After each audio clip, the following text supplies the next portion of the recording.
God accepts us. He sent Jesus to make that message clear in every possible way, not with just his words, but also how he lived, how he related to people, how he'd invite Zacchaeus out of a sycamore tree and go to his house and have lunch with him. It just set Zacchaeus free. He couldn't believe. He knew that he was a crook. He knew that he was a thief. Everyone else did, and he knew that. Yet Jesus said, I'm coming to your house. It was a kind of acceptance, a show of acceptance. Jesus didn't even have to tell him, you're a thief, you're a liar, you're a crook. Partway through the meal, Zacchaeus comes out and he says, here's what I've decided to do. I've decided to give away the money that I've been stealing to the poor. I've decided to give back to those who I stole from, plus a percentage even more that I took from them. And he's offering it without Jesus poking him in the chest and demanding it of him. Because acceptance somehow sets people free. And he did something in Zacchaeus' heart. Just Jesus coming to his house. And Jesus said, this day salvation has come to your house. There's a trap that we all fall into, myself included. A trap of trying to earn acceptance, trying to gain acceptance. There's 10 basic areas of our life, and each one of those areas we're trying to get acceptance. Your looks. We measure people, we measure their acceptance. You measure your acceptance by your appearance, by your looks.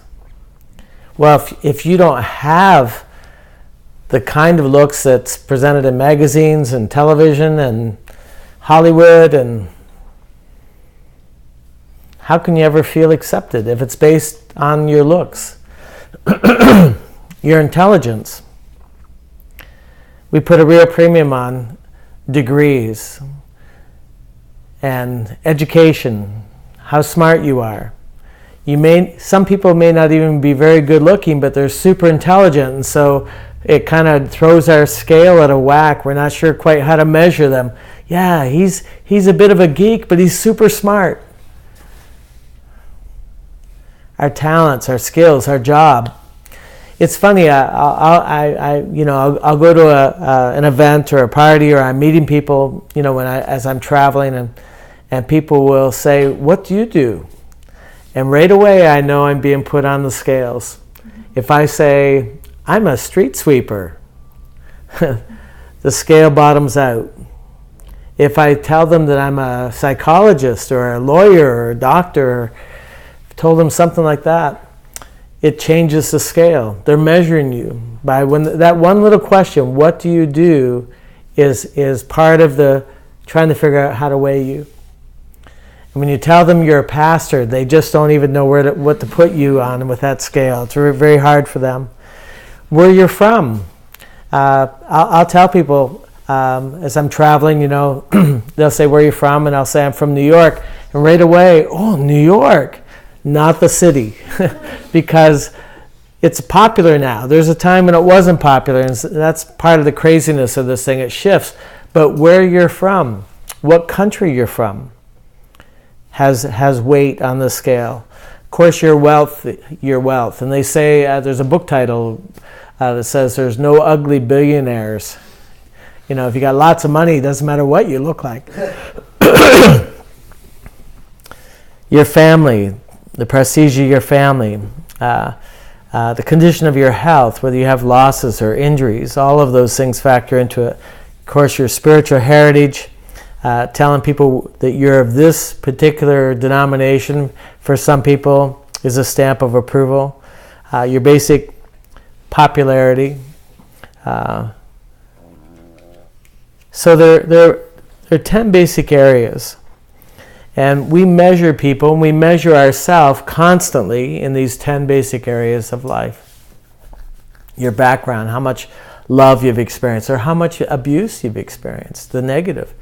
And so we measure ourselves based on this. But let's stop and consider Jesus for a few minutes. We know that his life was preordained. We know that he was destined by God. His life was pre-written by God. Let's put Jesus on the scale of 1 to 10 in these 10 areas. Can we do that mentally for a few minutes? Concerning looks, I know every painting we've ever seen of Jesus, he looks incredibly handsome. Every movie version of Jesus, he has to look super handsome. But here's what Isaiah prophesied about Jesus in Isaiah 53:2.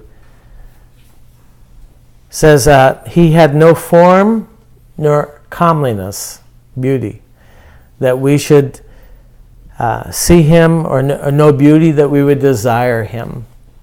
Jesus didn't come packaged with rugged good looks. He could actually blend into the crowd so easily because he looked so ordinary that they wouldn't even know that he was there, and he did that many times. We got this idea that he stands out because of his physical beauty, but God destined his life that he would have no comeliness, he'd have no beauty that we would desire him. He said, I don't want it to be based on that. As far as his intelligence, obviously he was wise, but he had no education. And they marveled at it. They said, how can he know these things having never learned? In other words, he didn't go to all the right rabbinical schools, and he didn't have all the kind of education. As far as job and, his talents and how to measure them, he was a carpenter. And we don't know if he built houses or what all he built as a carpenter, but is a pretty ordinary profession. The locality, where he's from. Can any good thing come out of Nazareth? I mean, that was such a statement. That guy said what a lot of people were thinking. Nazareth? Can any good thing come out of Nazareth? You betcha. The Lord of glory came out of Nazareth. How about his wealth? He really had he actually said, I don't even have a pillow to lay my head upon. When he died, he really had the clothes on his back. He had women following him, supplying the needs of him and the 12 out of their purse, out of their substance. As far as his family were ordinary family, and they weren't accepting of him. His brothers didn't believe in him, and they minimized him. It doesn't ever say that Jesus was sick, but obviously he suffered many things. And someone was asking me the other day, if the abuse that Jesus experienced hurt him. Well, he refers to himself as a man of sorrows, and it's not because he had sorrow with God or sorrow in his walk, but he lived under constant rejection. The most powerful statement of rejection that someone could ever make in this culture, even today, is to spit in their face. And they lined up, his own denomination lined up and took turns standing in front of him and spitting in his face. It doesn't say it any louder. We reject you. His spiritual heritage was austere. Among most of the world, people hated the Jews, and he's coming as the king of the Jews. And it's a super strict religion. As far as popularity, we see waves of popularity with Jesus, but Isaiah 53 said he's a man of sorrows, acquainted with grief, and we hid our faces from him.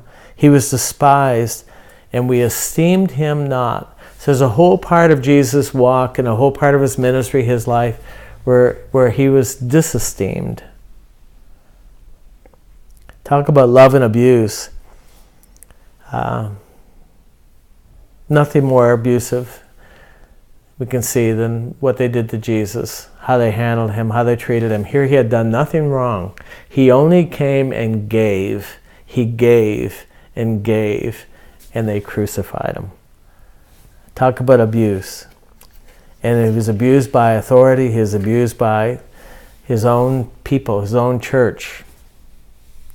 So on a scale of 1 to 10, in these 10 basic areas of life, Jesus gets like 0, 0, 0, 0, 0, 0, 0, 0. I mean, if these things were really important, wouldn't God give him 2, 3, 4, 5, or 9, 10? In other words, I don't think God saw any of these things as all that valuable in terms of his acceptance. So he didn't give Jesus high marks in any of these things. Yet we weigh ourselves on some kind of invisible scale all the time. We weigh everybody we meet based on their appearance, based on their background, their education, what they can do, their jobs. We weigh people's acceptance, their acceptability all the time. Yet on that same scale, Jesus didn't measure up. He didn't fit. Something has to happen in our thinking. Only God can do this. Only a fear of God and accepting his acceptance by faith can really break the scale. Where you choose to draw his acceptance, you let him love you. You let him accept you. You accept his acceptance. And what it does is it breaks that scale towards you. And once it's broken, somehow that mechanism is broken inside of your heart, it's possible to see other people, other cultures, other people of other looks, and read them entirely differently because the scale's broken. And I think the way it gets broken is our own relationship with God. But it has to be broken. It's a tyrant. It's a burden, an unnecessary burden to live with. Amen? Amen.